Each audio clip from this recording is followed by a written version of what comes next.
Nagkadurog-durog ang kalsada sa lakas ng suntok ni Kaiju number 13. Pero makikita na wala itong tinamaan at sa harap niya nakatayo ang isang lalaki, buhat-buhat ang platoon leader. Nagtataka dito si Leader Shinonome kung anong ginagawa niya dito. Humingi ng tawad si Kafka, alam niya ang kanyang duty pero susuwayin niya ang order sa kanya. Nag-throwback ang kwento 5 araw bago ang labanan. Narito si Kikuru at Kafka. Wika ni Kikuru na kahit anong mangyari, wag pupunta si Kafka para tulungan siya. Nahihiya itong nagpapaliwanag na nagpapasalamat siya sa lahat ng tulong ni Kafka sa mga nakakaraan na laban. Pero tapos na siya sa panahon na lagi na lang siyang inililigtas. Kahit gaano pa kalakas ang makakaharap niya, tatalunin niya ito sa sarili niyang kakayahan. Kaya maniwala siya sa kanya. Ang kailangan na lang gawin ni Kafka ay ituon ang atensyon niya sa kalaban na nasa harapan at tapusin niya ang mga ito. Nagsalita dito si Platoon Leader Shinonome na wag itong gawin ni Kafka. Hindi pwedeng mawala siya sa Defense Force sa gantong sitwasyon, kaya umalis na siya. Nakangiting nagpasalamat si Kafka sa kanya. Dagdag pa nito na wag siyang mag-alala dahil hindi siya matatalo dito.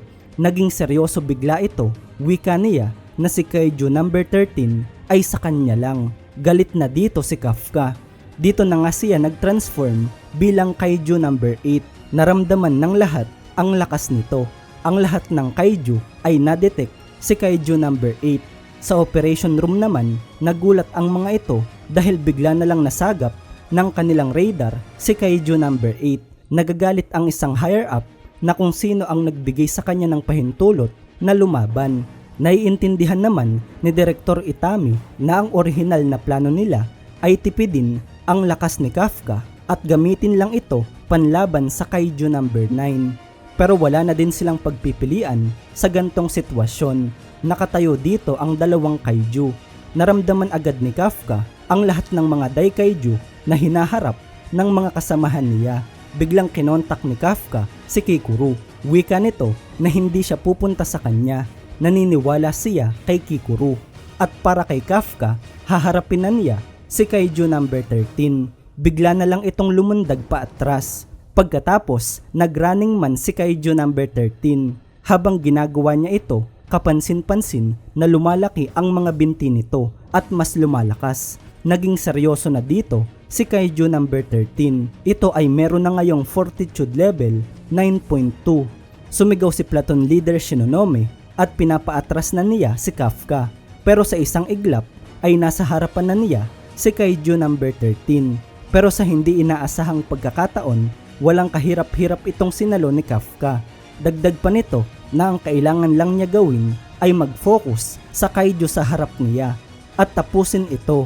Nagpakawala si Kafka ng isang malakas na suntok na nagpatalsik sa Kaiju number 13 at dumurog sa core nito. Naiintindihan ni Kaiju number 15 na ang lakas ng Kaiju number 8 ay nasa ibang level. Kailangan nilang magsama-sama kapag nilabanan nila iyon. Kailangan na niyang tapusin si Kikuru pero makikita na nakatingin ito sa kanya.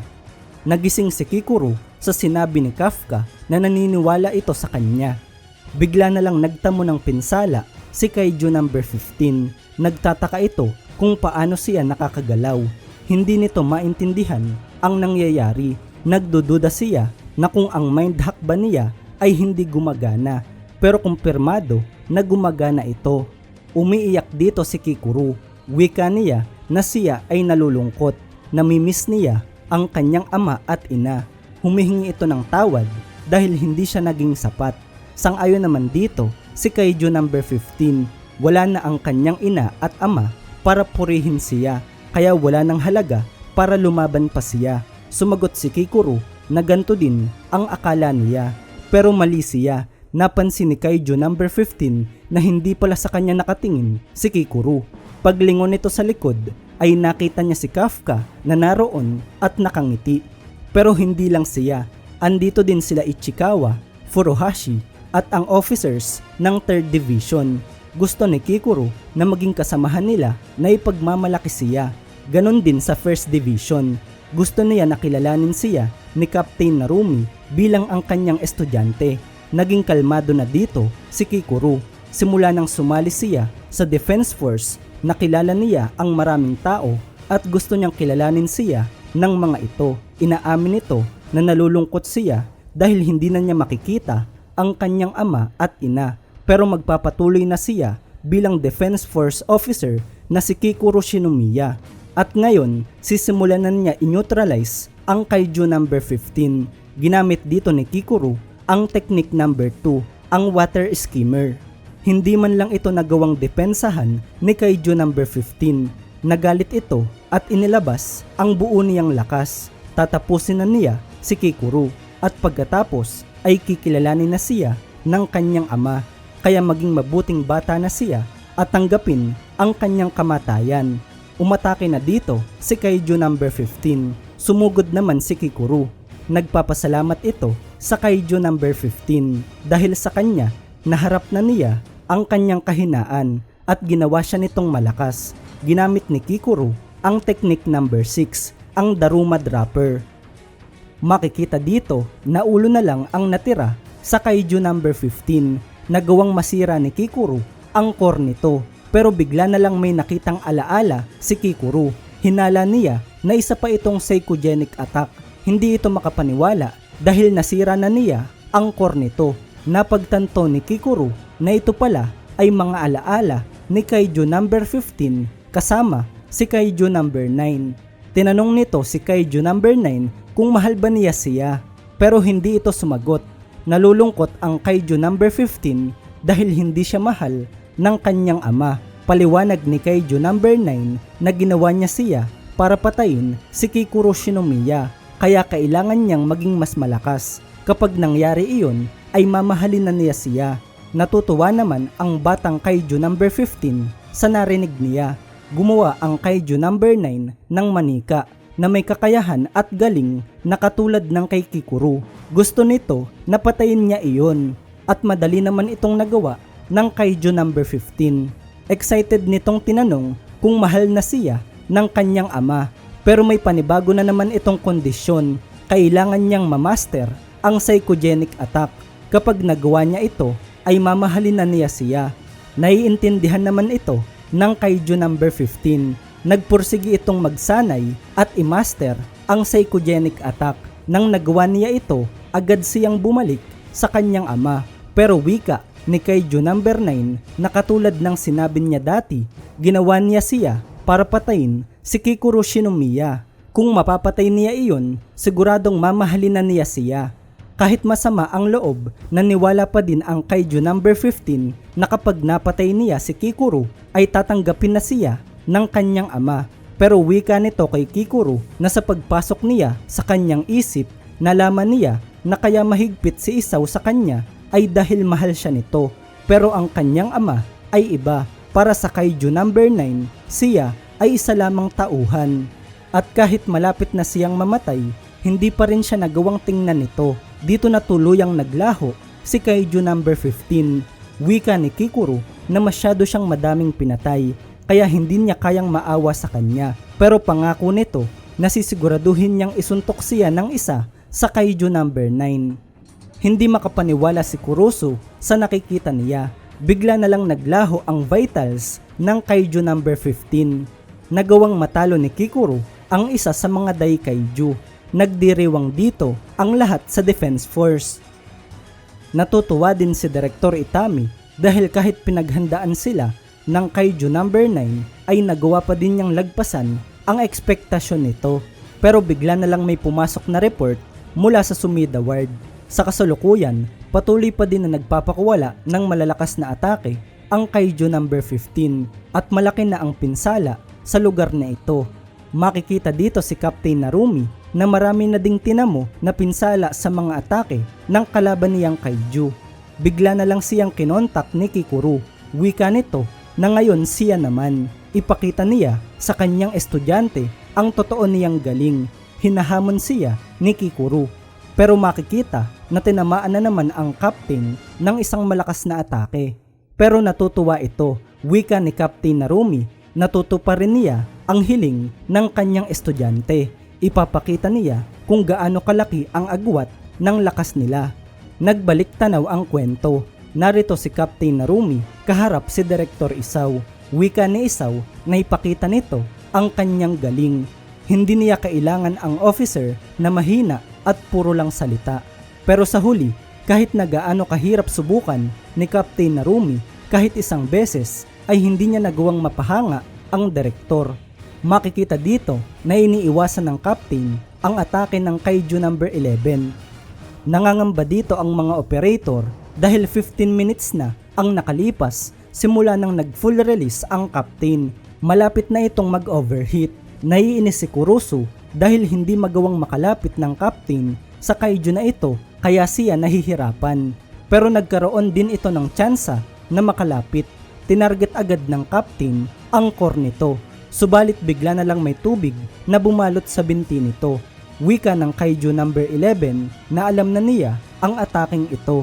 Alam niya ang totoong kakayahan ng weapon number 1. Nakikita lang nito ang mga kilos ng buhay na nilalang.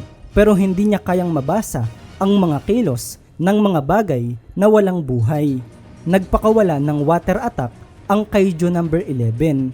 Nagawa naman itong sanggahin ni Captain Narumi.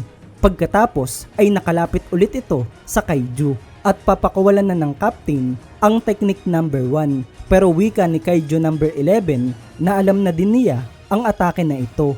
Nagawang sanggahin ng Kaiju ang numbered technique ng Captain. Pero sinundan pa ito ni Captain Narumi ng isa pang numbered technique, ang technique number 2. Pero alam na din ito ng Kaiju number 11. Bumawi ng atake ang Kaiju na nagawa namang depensahan ni Captain Narumi. Wika ng Kaiju number 11 na alam na niya ang lahat ng numbered technique ng Captain dahil ibinigay sa kanya ng Kaiju number 9 ang alaala ni Isao Shinomiya. Tinamaan na naman ng isang solid na atake si Captain Narumi. Wika ng Kaiju number 11 na dismayado siya kay Gen Narumi. Ito ang mga salita sa alaala ni Isao. Sinabi ito ng Kaiju para sa kanyang master. Dagdag pa nito na hindi niya kailangan ng mahinang officer kaya mamatay na siya dito. Walang magagawa si Captain Narumi dahil lahat ng teknik niya ay itinuro ni Direktor Isao. Kaya ngayon na ang Kaiju na kalaban niya ay may memorya ni Isao, alam na alam nito ang bawat galaw niya. Bigla na lang nagpaputok dito si Captain Narumi. Wika niya na hindi na siya kailangan tingnan ng ganto ni Isao. Natutuwa ito na nagkaroon siya ng isa pang pagkakataon para pahangain ang kanyang master. Bigla na lang nagpamalas ng pambihirang lakas ang captain at sa unang pagkakataon nakagawa ito ng pinsala sa kalaban niya. Napansin ni Kaiju number 11 na nagbago ang kulay ng mga mata nito. Nagtataka ito dahil wala ito sa alaala ni Isao. Nagtamo na naman ito ng panibagong pinsala at nahihirapan na ang Kaiju number 11 na gumamit ng water attack. Wika ni Captain Narumi na nakikita na niya ang mga atake nito. Kabisado na niya ang mga galaw ng kanyang kalaban. Dagdag pa ng captain na sa oras na humarap ang Kaiju na ito, magpapakawala ito ng water attack para pigilan siya.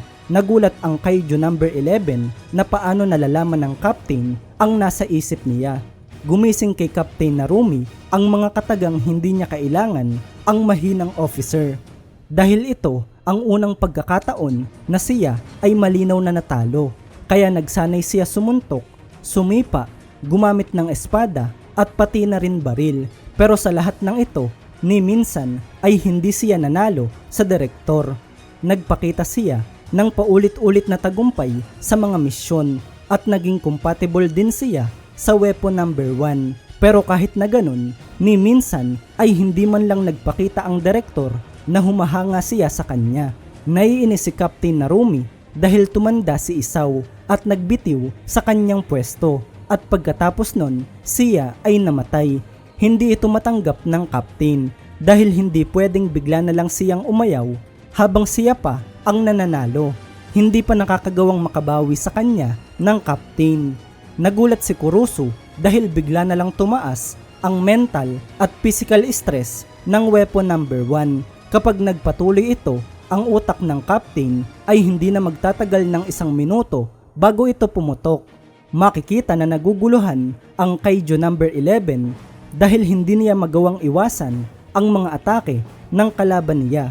Hindi hinuhulaan ng Captain ang mga kilos niya at dagdag pa dito ay nababasa niya ang lahat ng kanyang water at physical attack.